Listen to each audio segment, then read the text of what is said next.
Yo, what's going on, y'all? It's your boy, Ty Boogie. Hey, man, today we got a pretty heavy topic. We have a heavy topic because I know it affects a lot of us.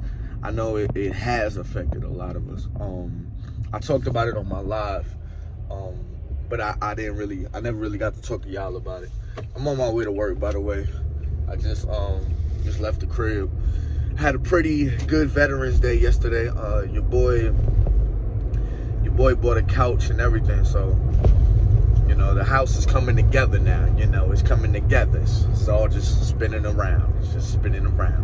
But anyways, so childhood trauma, yo. The thing about childhood trauma, and I look at it so crazy, is because a lot of times we look at children and we say, you don't know anything about life. Like, you know nothing. Like, right? What do you know? Like, that's like one of our favorites. Oh, they're just a kid. They don't know what's going on. But I look at myself and I say, damn, most of my issues that I have as an adult came from things that I experienced when I was a child. That's crazy. Like, I haven't used the analogy on my live that, like, I gained a sense of PTSD before I was even old enough to be a soldier. So while people say, be careful while you're out there in Iraq, when I was in Iraq, because it could mess you up mentally. All I could think of is, yeah, I get that. But I've been messed up mentally when I was a child. I want y'all to really just think about that for a second. Think about everything you went through when you was a child and how you still think about it till this day. Therefore, we gotta stop looking at kids like kids don't know. Oh, they're just kids doing things and kids can see it, or saying things and kids can hear it. Because I know I've heard some things when I was a child, and I think they just looked at me like, oh, he's just a kid. He's just a kid. It helped me understand once I sat down and asked myself, why do you have trust issues sometimes? Or why have you had trust issues in the past? Where did that come from? That helped me get rid of my trust issues. Where did that come from? A lot of it came from the things I saw when I was young, yo. I literally I give y'all a little taste. I've caught family cheating. I mean, what do they call it? Red-handed. I've witnessed it. I've witnessed certain things that just, it's like as a child, like, because you think about a child's mind. A child's mind is very important because they're in their most vulnerable stage of learning. You're learning the ways of the world. You're learning life.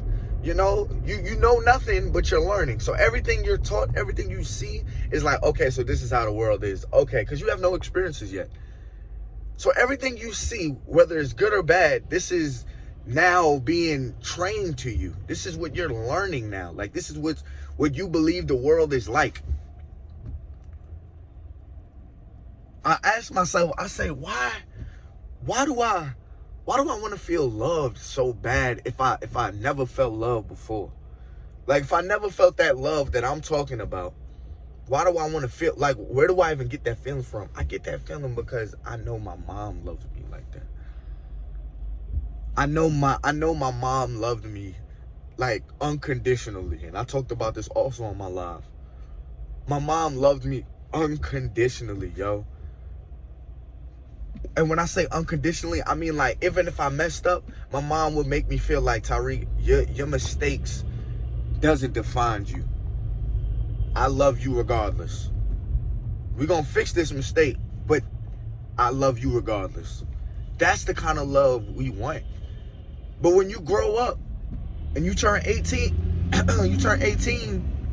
it's kind of like, damn, that love is kind of like, mine gotta love you from a distance. And now I want to feel that love again that mine used to give me. And I want to feel that from a woman. I want to feel like somebody loves me even if I make a mistake. But it's like I can't find that love from other people. And I know this is going a little bit off topic, but it shows me why I am how I am as an adult. Because of the stuff I experienced as a kid.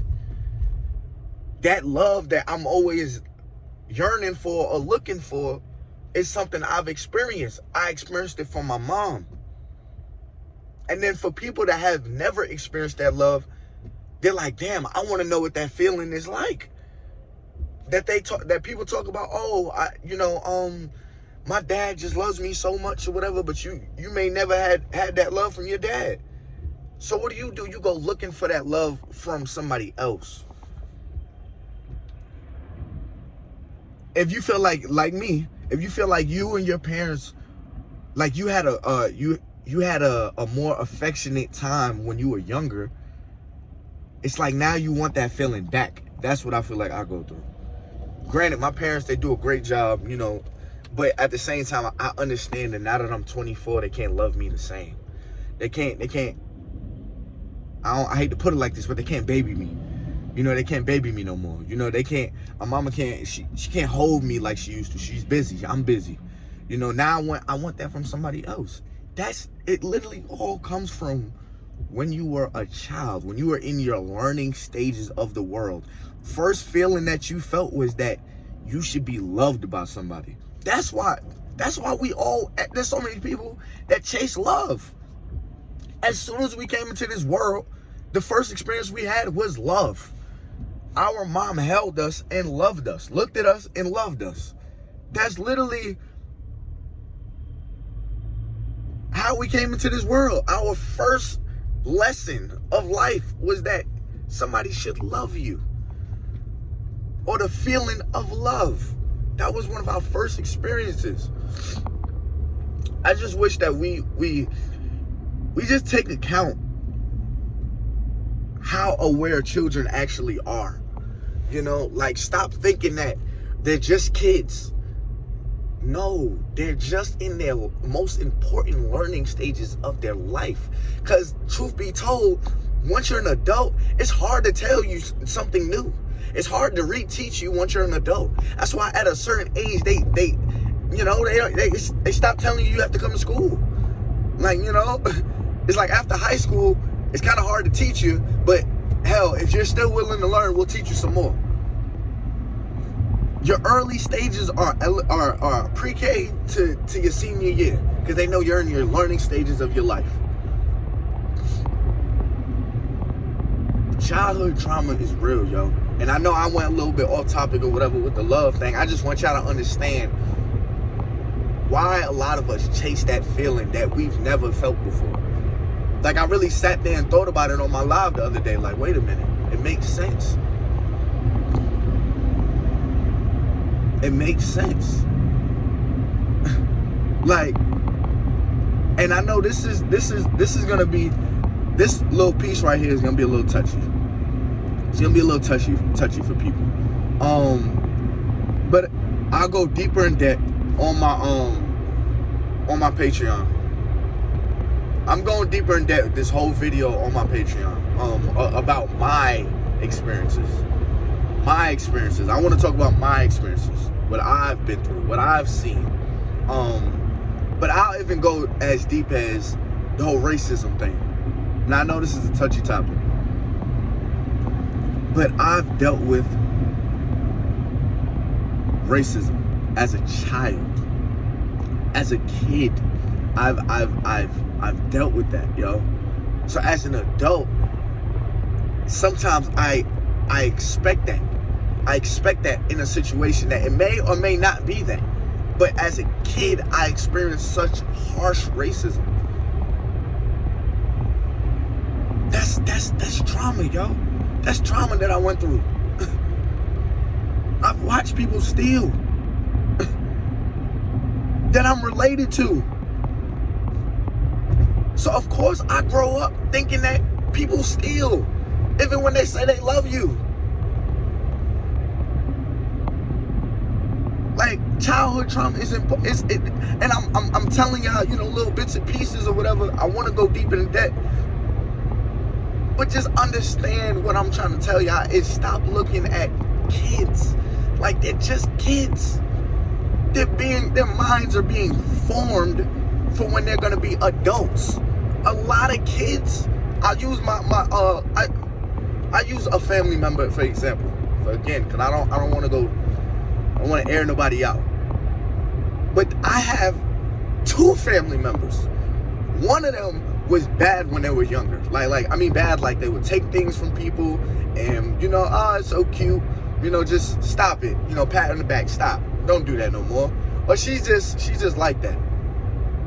They would lie. All types of things. All types of things they would do. Now they're an adult and they're in and out of jail. So it was cute when they was young. Oh, she's just a kid. She's just a kid. But now she's an adult and she's lying, stealing, and the whole 9. It's like we think that kids will just grow out of things. We think that kids will just forget things. No, kids have some of the best memories. I remember more things of when I was a kid than than me being an adult. And I've been an adult the last 4 years. or the last, 6 years. I ain't been a kid in 7 years. Know what I mean? I remember things from when I was young. Yo, we gotta stop looking at kids like they're just kids. Nip stuff in the butt. Know what I mean? Avoid your kids from seeing certain things. Because you don't know how it'll affect them as an adult. But again, y'all, I just want to go into that or whatever. That childhood trauma is real, yo. Stop looking past it. I want you to look at your childhood traumas. Something very therapeutic that you can do for yourself is write down all the things that bother you. Like, what is something that really bothers you, yo? Like think about something that really just affects you as an adult. Why do I feel the need to go through my girl's phone? Let's just use that as an example. I mean, I personally don't like to do that, but let's use that as an example. Ask yourself that. Why do I feel the need to go through this person's phone? At what point in time did I lose trust for people? It may be a relationship, or it may be deeper than that. It may go back to where you was young. You experienced something. You saw something. You saw something. Somebody cheated on somebody when you was younger. So that was all part of your learning stage. Why do you believe in when you have a rainy day, this is just the new way of life? In other words, if you lose your money, if you go broke, there's no way of coming out of that. Or the world is about to end. Why do you think? Because it may be something you experienced when you was younger. I'm just using these as examples. I want y'all to do that little exercise with yourself. Write it down, yo. Write down all the things that bother you, and then write the story, write the situation starting from when you was a kid that affected you up until now. So boom. Why do I feel like people will steal from me? I had a family member steal from me when I was a kid. Growing up, I had a friend steal from me. I grew up some more. I had people try to condone me in stealing. So of course, now I think people steal. Know what I mean? As an adult, I believe people steal. Know what I mean? And I know people steal. Know what I mean? But I seen it. But it has affected me negatively. It makes me hold my stuff a little bit closer to me. Good or bad, but I just want to understand where that's coming from. That's me knowing me a little bit better instead of just going about life with this mind of things that I don't want to think about. There's a reason why I think about these things, because the things I went through when I was a child, yo. But again, y'all, I want to go deep in that on my Patreon or whatever. So, if you want to hear my story, I'm gonna give 3 pretty traumatic times or whatever in my life. I mentioned, I want to say one of them in this video. I want to talk about it. I feel like, you guys vulnerable with me, I'll be vulnerable with y'all or whatever. But again, I like to be more vulnerable on there because I'm a little bit more comfortable to just say whatever I want to say on there. Because I don't know who's really watching my YouTube videos or whatever, and I don't want to make nobody feel bad, especially the people that's in my family. And yeah, man. But yeah, I really want y'all to think about that though, because childhood trauma is real, and it's scary, and that's why, as parents, and if you're a parent, I want you to really think about that, because your child is watching. Stop looking at your child like, oh, she's just a kid. Oh, he's just a kid. That person is learning. Be careful what they see. You have weed around your kids, best believe your kids are gonna grow in that same direction. I mean, that stuff is not okay. I remember as a kid seeing guns. And my dad probably didn't even know I knew what a gun was. Granted, it wasn't even my dad's gun, but it was somebody that was around us had a gun. That was my first time ever seeing one. I remember that day. I was so young. Granted, again, that's not taking anything away from my dad, because I don't think my dad knew. But I saw somebody with a gun. So growing up, like, all right, gotta have a gun. Like, know what I mean? Like, it just goes into things like that, yo. But again, do the exercise with yourself. Look at your kids and realize they're learning. Be open to talking to your kids, yo. Please talk to your kids. Stop scaring them out of life, because real life is gonna hit them, and then they're gonna have to learn. I'll make a whole nother video about that. But anyways, like always, hit that like button, hit the subscribe button, turn on my post notifications, all that good stuff, man. It was really therapeutic making this video. It's gonna be even more therapeutic, this video I'm about to make. And shoot, by the time you guys watch this video, it'll already be posted on my Patreon. So y'all can head to go subscribe over there and all that good stuff, man. Hey, man, I really appreciate all the love I've been getting from these new type of videos I've been posting. Again, we're talking about life, yo. We're talking about life. We're talking about something that's a little more real. I'm talking about my experiences. This is just how I see life. And again, y'all can always tell me if I'm wrong, if like I'm not objective to how other people feel. Comment below your experience or what you would like to share. Alright? Hey, man, it's your boy Ty Boogie. As always, until next time, I'm out of here, man. Peace.